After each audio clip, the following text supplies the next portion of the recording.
sa mga katik vloggers, mga subscribers, bago sa kaluma, mga supporters, mga dumaan, dumalaw at bumisita sa channel, lahat ng mga viewers, secret viewers at silent viewers, magandang araw.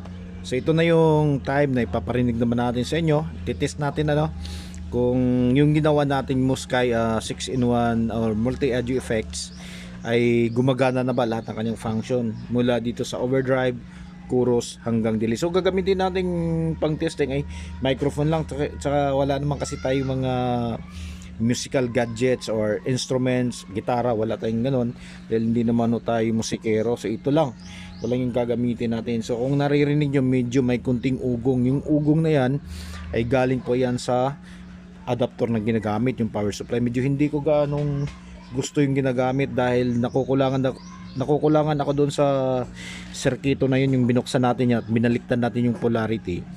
Medyo masyadong tipid yung yung EMI filter niya.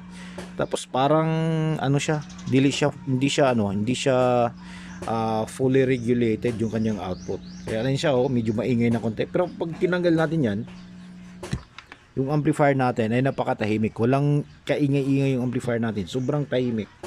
Pag binalik natin to, yan. Ayan na siya. Merong konting ingay. So titest natin kung ito ba'y gumagana mula dito sa kanyang overdrive, chorus, tapos delay. So test natin. So pagkasaksak ng power natin, ilaw ka agad yung dito. Yung yung buffer control. Ayan. Ilaw ka agad. So ito yung pinaka power indicator nito. Sa mga hindi pa nakakapanood kung paano natin ginawa to, at kung ano yung pinalitan natin dahil walang power to pwede nyo panoorin yung nakaraang video natin. So test na natin to. Hey, hello. So gumagana na. Hey, hello, check, hey. Ayan. Okay. Hello. Tapos try natin yung kanyang overdrive. So ayan, umiilaw na siya. So bawat potentiometer may naka built-in lead sa ilalim, kaya makikita natin umiilaw siya. Hello. Okay, tapos volume natin. Hello. Hey, hello.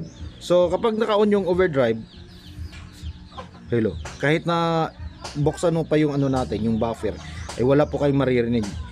Pag naka-off yan, Hello. meron. Pero kapag naka-on yung overdrive, kailangan buksan mo to. Ito yung pinaka-volume niya. Tapos ito yung tone control, ito yung tune, ito yung drive. Hello, hey. Hello. Hello. Okay. Hello, hey, check. Hello. Hey. Hello. Hey. Hello. Hello, check. Hello. Hey. Okay, so gumagana na siya. Off natin yan. Dito naman tayo sa distortion. Turn on natin. Okay. Hello. Hey, check. Tapos Hey. level tayo. Hey. Hello. Hey. Hey. Hey. So bawat circuit niya may kanya-kanyang level siya. Hey. Hello. Hey. Hey. Hello. Hey. Hello. Check. Hey. Hello. Hey. Hello. Hey. Check. Hello. Hey. Hello. Okay, so gumagana lahat. Off natin yan.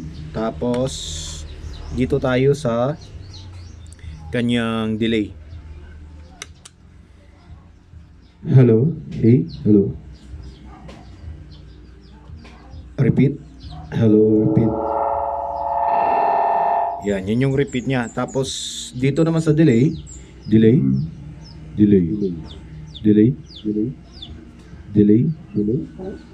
Hello. Hey. Hello. Hey. Hello.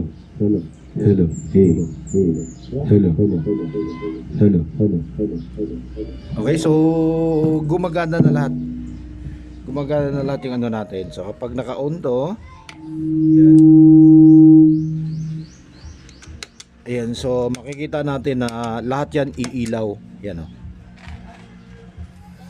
Okay, so ibig sabihin okay na yan. So lalagay na lang natin sa box, babalutin uli. at papadala natin kung saan ang galing to. Para sa mga ngayon pa lang nakapanood, ulitin ko, itong item na to ay galing pa ng Mindanao, General Santos City, pinapadala sa atin dito sa Leyte. At sa ano naman, lagi nababanggit na natin ito noong nakaraan, lahat ng mga Christian churches, lahat ng mga electronics gadgets na ipapadala dito sa atin or magpapa-home service ay wala pong bayad yan. Okay? So ipapadala dito sa atin, ang sasagutin lang nila ay yung shipping lang. Yun lang yung babayaran nila. Yung labor natin, tsaka kung kunting piyesa lang yung kakailanganin na kaya naman i-provide, ay sasagutin na po natin lahat yan. Kung halimbawa malaki na talaga, halimbawa kung buong board yung papalitan, yun lang yung ipoprovide nila at kakabit natin ng libre.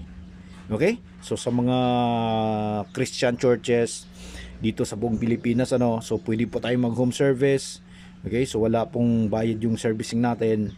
At kung nais yung magpapadala ng mga gamit, so tatanggapin natin yan. At shipping lang po yung babayaran nyo. Kung walang pyesa o kung maliit lang yung pyesa, so wala rin po kayong babayaran. Okay? So hanggang dito na lang siguro tayo. So maraming salamat. God bless at bye bye.